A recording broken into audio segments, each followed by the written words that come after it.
I want to thank you people so much for sacrificing your time to be here this evening.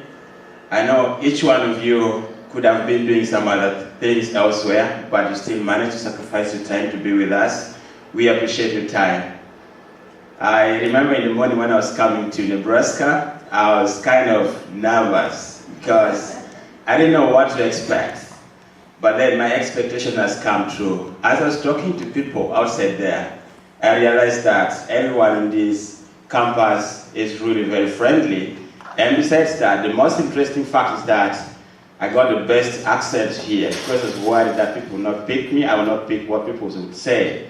So this has made me to feel that Nebraska is a home where I can stay. My name is Kony.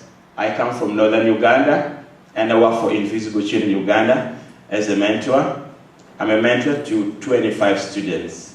And the students that I mentor are the students that have been affected by this war, that have just watched the effects. They came back from abductivity, and then they went to rehabilitation centers. So when we asked them, they still showed the need to go back to school. So those are the students that Invisible Children has placed them back, and those are the students that I mentor.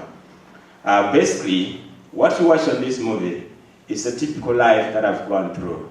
Because when this war began, I was already 4 years old. Though I literally knew much about the war, because what I would see every day, we would walk and go and sleep in the jungle. But the reasons I didn't know, because I was still young. So when time came, I was growing up.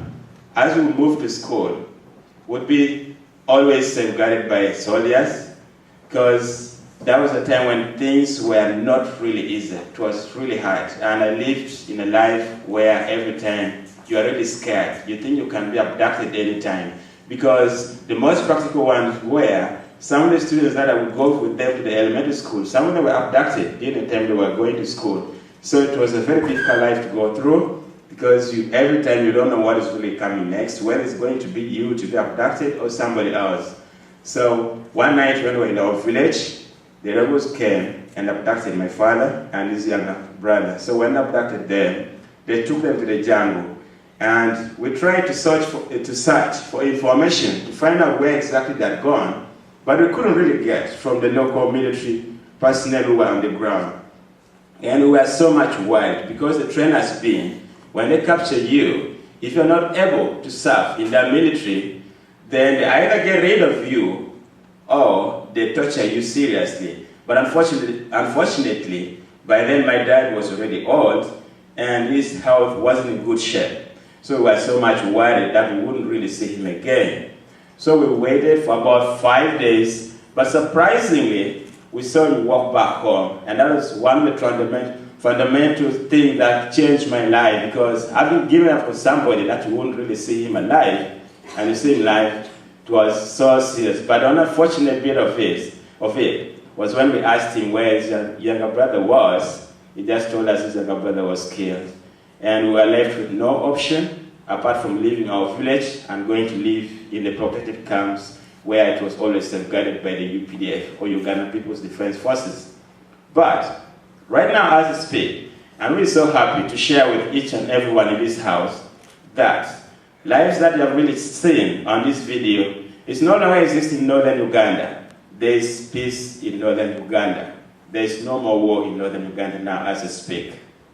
People have left the protected camps, or the internally displaced people camps, and people have gone back to their villages. And even my family that had moved, we have moved back to our homes, and we are rebuilding the place. And the government has gone that far of opening access routes to help community communicate among themselves. And I've also put good water system, and besides that, school programs have taken off.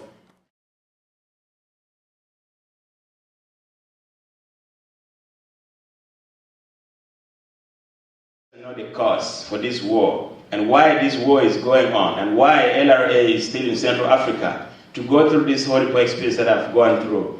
I feel so bad, and that's why we're here to ask for your support, because on our own we have really tried to end this war, but it has failed. But I know when you and me work together, this war is going to end. And our mission is that you help join us, because we need your voice. we know your voice is so powerful in ending this war. It's only when we join hands that will work. And there's one simple thing. If you all agree that this man, Joseph Kony, who is actually taking leadership of this rebellion to stop, then you'll carry on one assignment this evening. We have what we call the pledge card, which is red in color, and I believe everyone has got down on his seats or her seats. If you get to fill this, its primary purpose is to show the interests of the community who are actually in support to stop the LRA war. So we're going to send it to your representatives, your local representatives, so that they know that you are still interested in stopping this war.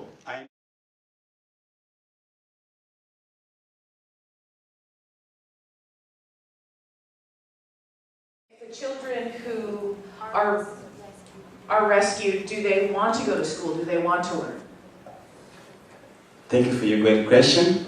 Actually, these children who are rescued, they come out with different needs. After going through rehabilitation center, and then when they're reunited to their families, before even they get to that level, their needs are first assessed. Because they are the priority needs that the community really want to invest a lot in these children to change. Some of them would love to go for vocational trainings, and some of them has been taken in the military. There's a detach or there's a section that has been taken for them. For those ones that they tested and they found that they are not so much traumatized, they put in that detach. And that those ones who get home straight away and they want to go to secondary schools or what I would say here, high schools or elementary school, they are taken. So it's based on what they really ask for. And that those ones who come out when they're in bad shape, they're really traumatized and they cannot really be very useful now. When it comes to academics, their brain cannot contain that. Those ones just stay home because when they stay home and they feel they're already better, what they do, they take them for vocational skills training so that they're able to do doing bricks laying and carpentry works, joinery. Those are the works that they send them for. And some of them even go for tailoring. And Invisible Children has taken one bit of that. Those ones who are not able to do academically well, we have what we call MENT program, and if you walk through, you could have seen those bags that we have right behind there. Those are the ladies who were taken into captivity. Some of them stayed for 10 years. So when they came back, they had nothing to do in the community. They came with children, and there was no way how to feed them. Invisible Children identified them from the different communities. We trained them how to make bags. Entirely sure where their money may be going and how it may be spent. Sure, yeah, that's a big question that's come up over the last couple of weeks, and I'm glad that you asked it. I want to find out more. Invisible Children's ultimate goal is stopping this war, stopping Joseph Kony and the crimes that the LRA has been committing. And we've taken a very unique approach to doing that. We don't focus on just one area, we actually focus on three. So the first one is awareness campaigns, which includes movie production and the film that you guys watched tonight. It also includes the tour that we're a part of right now, and there's 16 teams all over the US and Canada who put on 3,000 free screenings all over the country to raise awareness about this issue. The second one is large-scale advocacy campaigns. That includes, our efforts to push a bill through Congress in 2008 that actually, was one of the motivations to get the advisors sent to pursue Joseph Kony, and has helped to provide, tens of millions of dollars to rehabilitation in northern Uganda. And then the third one are our programs on the ground, like the Legacy Scholarship Program that Lawrence is a part of, like the Early Warning Radio System that you guys saw in the film. We also have the region's first rehabilitation center specifically for the LRA. So we don't focus on just one of those areas. We actually focus on all three of those because we feel that that is the most effective way to end this war. So our money basically gets divided between those three categories. So it doesn't just go to our programs on the ground, it also goes to creating this film, which has had over 100 million people watch it. And so much of what we've been able to accomplish is because of our films. I mean, I'm here because I watched our original documentary about 5 or 6 years ago, and so many people